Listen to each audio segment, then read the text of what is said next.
Hey, everybody, and welcome to Church at Home with Rachel for Thursday, the 10th of October. Yesterday, I talked about some provocative statements or hypotheses that the Anglican Church of Canada has prepared, and I wanted to talk a little bit about some of those today, and I think I'll probably get into them again next week as well, just to cover, because I think they're important. Now, for those of you who aren't part of the Anglican Church of Canada, please don't just turn this off, because I think these statements are things that, well, specific to our context in the church here, they might have implications about the way we think critically, as I spoke about last or yesterday, and the way we do other things in the church or in the world. So hang with me. First of all, I'd like to talk about the first hypothesis. And it says here, it is time to dismantle the colonial foundations of the Council of the North to fully embrace mutual interdependence with the Indigenous Church. Sacred Circle.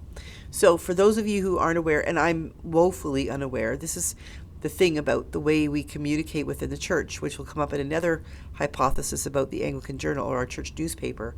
I've been in the church for all my whole life. I have been working in the church for 25 years, and my information level, my ease of thinking that I understand what Sacred Circle is none. Like Sacred Circle, to my understanding, is the recognition that our Indigenous or our Aboriginal peoples, the Indigenous peoples in Canada within the Anglican Church, have the right for self-determination. They have the right to make their own decisions about who they are as church and what their faith looks like as they express it as Anglicans who are also Indigenous, and what that might be and how that might be. Now, the history of the Anglican Church, of course, we come from the Church of England, and we have the structures that are from England. We have bishops and priests and deacons. We have parish councils and vestries, or meeting groups of people who meet together. Different parts of the church across the country call things differently. Some people, when I say vestry in my diocese, other people might think parish council or church council. Essentially, it's the group of people who come together to talk about what are the rules of church and how do we live and how do we make decisions about what we're going to do with our buildings, our liturgies, and all these things. And the fact is that because the Anglican Church of Canada was brought over from England, it was very colonial. It is, in its essence, it was built in a colonial model. We are now recognizing, of course, with the church, that the colonial model, while may be appropriate for the people who were living within it and brought it over with them, was not necessarily, was not appropriate to impose on a whole other group of people. And out of that colonial model was not just in the church, but in the world, in the way we live our lives, our politics, came things like residential schools, the Indian Act, and all kinds of things that we now recognize were horrible, things that we never should have done. And while there are still, of course, those who would argue that, they were important and necessary, there are the rest of us who are saying, no, this is why we need the 94 calls to action for truth and reconciliation, that we need to acknowledge the harms that have been done in the name of the church and in the name of the government, because we were imposing what we knew to be the best thing upon people we didn't know at all. And rather than acknowledging that they had a way of life that worked very well for them and adapting to living as partners or neighbors on the land, we just try to take them over and extinguish them. So as a church, we are trying to figure out how do we move forward from here. We cannot go backward and fix the things we broke. We have to acknowledge that we broke things, we broke people. And once we have acknowledged that and we begin living into a new way of walking forward with them, if they choose to walk with us, then we have to do the work of acknowledging that our ways, which work okay for us, we can't impose them on someone else. So we have this idea of self-determination, that the Indigenous members of the church, of the Anglican Church of Canada, may indeed choose to live out their faith and their churchiness in a different way, one that is more appropriate to who they are, one that fits their culture and their identity and their traditions, which is completely normal. We see it all the time in the Anglican Church, where we go someplace where there's a pocket of Ukrainians or a pocket of people who are of Chinese descent. They're still worshiping in an Anglican way, and we're talking about the same doctrines, but the way they live out their way of being church ends up being very specific to their culture and to that group of people, where they are at that time.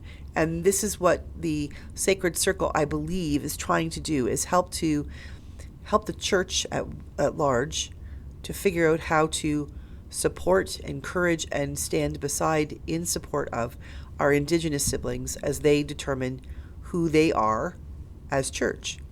And part of that in Canada is a group called the Council of the North, because there is also recognition that our northern churches, the churches that are the furthest north in our country, which are predominantly Indigenous communities, do not have, because of all the same colonization things and other factors, the resources that our churches in the southern part of Canada have. We have churches that have no priests and ministers. We have churches that have no buildings. And some of the ones who do have buildings are falling apart, and they don't have the resources to fix them. Nor do we have the same model of ministry, because in some cases, those churches are owned by the band council and not by the church itself. And so there's a whole different layers of how do we deal with things, and how do we decision make, and how do we problem solve. And because the finances of the church, like many other things, tend to fall into the business models, the urban areas, the places that have the bigger populations and hence the bigger donor base, those churches who don't have those things tend to have less.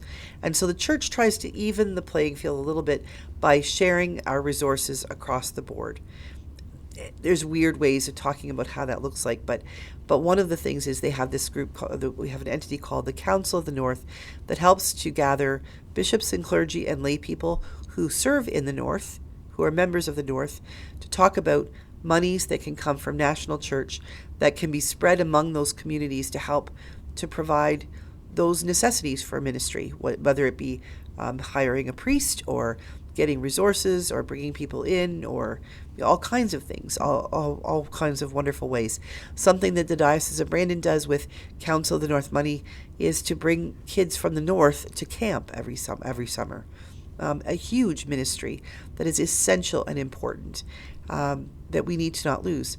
And part of the first hypothesis here is what is being proposed here: a consultation to be convened with representatives of the Council of General Synod, Church House management team, leaders from Sacred Circle, and the Council of the North to explore the Council's goals, intents, limitations, processes, and reporting policies around the collection and distribution of financial and non-financial resources, and recommend changes.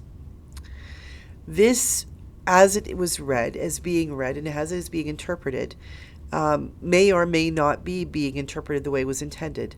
But in some cases, in some places, and for me as well, it feels like there is a threat. It's a big word.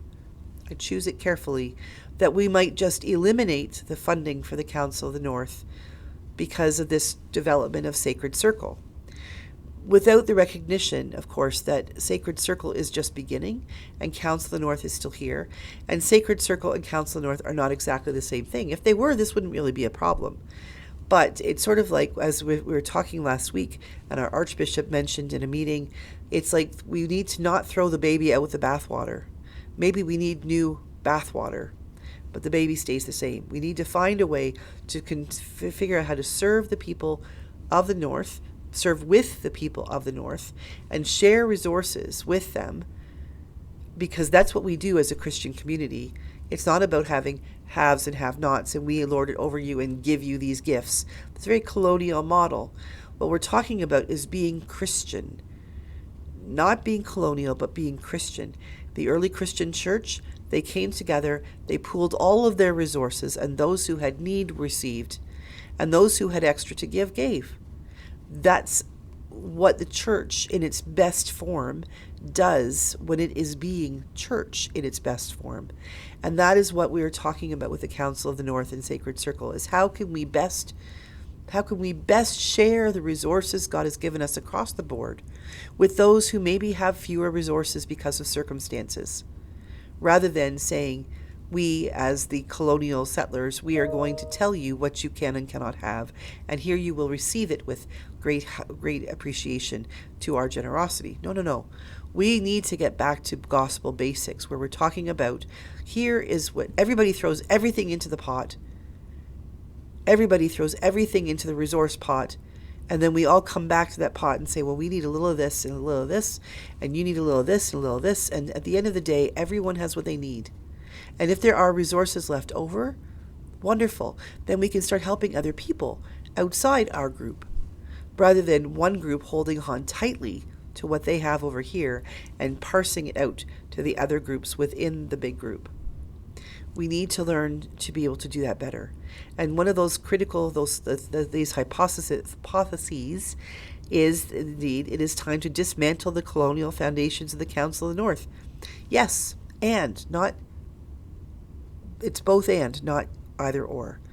Yes, we need to decolonialize, dismantle the colonial foundations, but before we can do that, we have to determine what that is, what that looks like, and we need to speak to our brothers and sisters, our siblings in Christ, who are Indigenous and are members of the Council of the North and Sacred Circle, and be able to say to them, what is it you need? How would you like to do this? And how do we walk forward together? Because we are not divorcing ourselves from each other. We are called to find ways to walk a new way together, a way that does not impose upon anyone from either side. So that's the first step. That's the first hypothesis. And I think it's important, whether it's in the Canadian Church or the way that we look at residential schools. And Canada is not alone in residential schools. The United States had them as well and is starting to deal with them also. And so the way we start thinking about these things, I think that hypothesis and the critical thinking around it are important to both of our cultures. Whether it's in the church or outside the church, we need to start thinking in terms of how do we walk beside, not impose upon. What do you think? I will come back to our hypotheses next week. Tomorrow, I will be with you for Feel Good Friday as we enter into get ready for our long weekend here in Canada for Thanksgiving. Have a great day and God bless.